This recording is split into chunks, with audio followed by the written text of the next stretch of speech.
Okay, and you were with the Timberwolves for 4 years? Yep. Because they re-signed you for a 3-year contract. So now you got a 4-year stretch. Yep. You know, at a solid team. Now they're not going to the finals, but you know, at least now you're getting some consistency in your life and everything else like that. And then in 2009, you get traded to the Clippers. Was that a disappointment? Yep. I definitely wanted to stay with Minnesota. Yeah. Definitely didn't want to go to the Clippers. And only thing that stuck out to me about the Clippers, well, I met BD. I got to become close friends with Baron Davis. Yeah. So I wouldn't take it back. But when I got to the Clippers and I got my first check, I was ready to go. I was like, oh, y'all can send me back to Minnesota. You got to know the difference between Minnesota taxes and LA taxes. Yeah, I know. I live in LA. Two different things, bro. Right. So they like take a whole lot more. Yeah. You get your check in Minnesota. So let me for the audience, let me make it make sense. It's like basically damn near half your money, bro. Right. That's why people move to Miami and Vegas and stuff like that. Yo, fact. So if they was giving you getting $50,000 a check in Minnesota, you go to LA, that check looking like $27,000, $30,000. Right. I was ready to go right there. Right, because you were with the Clippers. Done leaving my coach. Yep. And you ended up getting injured, I think. A groin injury. D-Rose, 4 to 6 weeks. Yeah, D-Rose got a steal when he was on a fast break. He's so strong and powerful that he's about to go up, and I swiped down and tore my whole groin. Worst feeling ever. Okay, then you get traded to the Cavs. Yep. With LeBron, and Shaq is actually on the team as well. This was like his second to last team. That was fun. Now you and LeBron go back. Yep. What was that like to be on the same team with LeBron after that many years? Cool, but I'm not the same person. Yeah.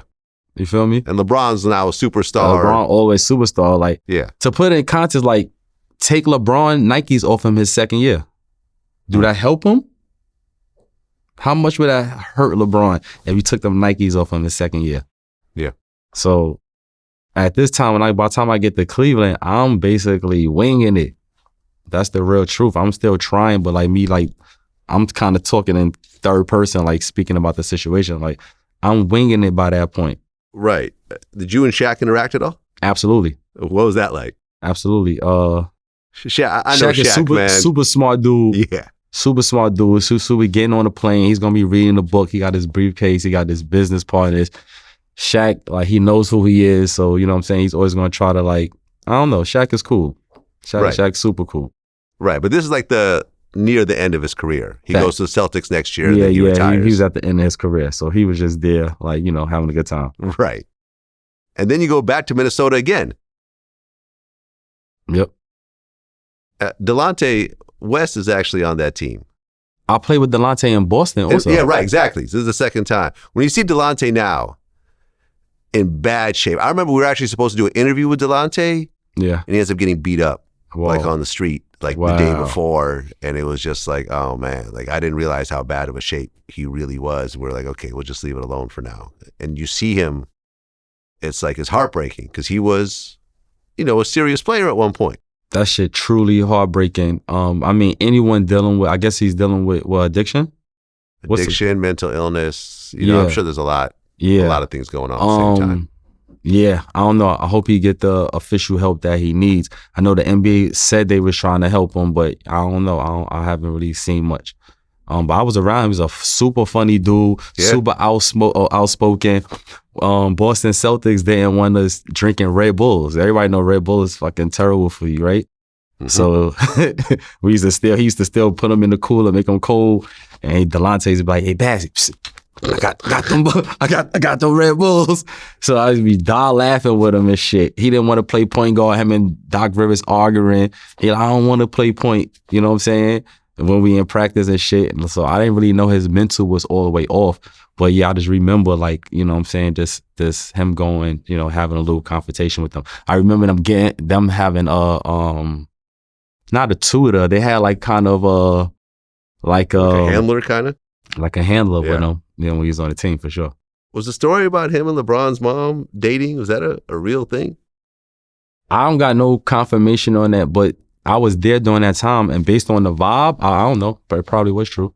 I I mean, she's a grown woman. I mean, if she wants to date a grown man, I mean, that's her business. No. I don't know. I know we was in the playoffs against Boston that year. I was irritated because I got there the end of the season, so I didn't suit up for the playoffs.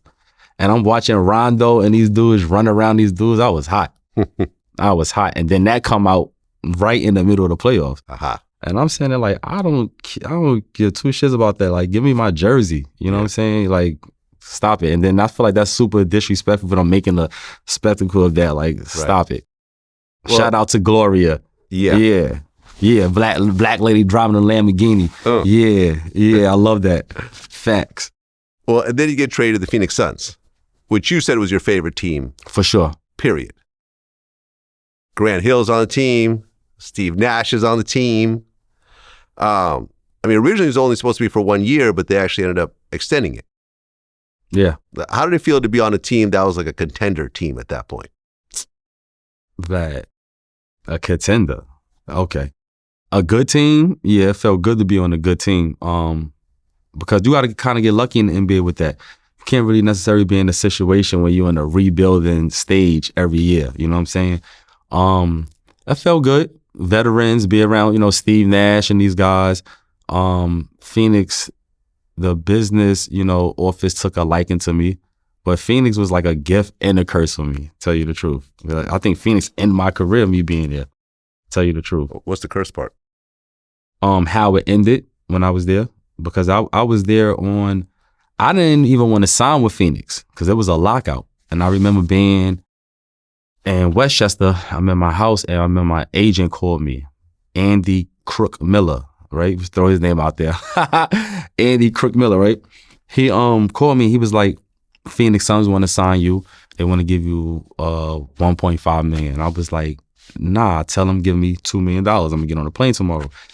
So he was like, nah, TJ Ford just signed to Spurs for 1.5. I was like, I don't care. So he called me back. He was like, all right, I got the $2 million for you. So the next day I get on the plane, I go there. When I get there, I see the contract. The contract says $1.5 million for 1 year. And the second year, they put 2 years on the contract. And the second year it says $1.9 million. So 1.6 and 1.9, $1.9 million. But the second year is not guaranteed, and it's $500,000 cash out.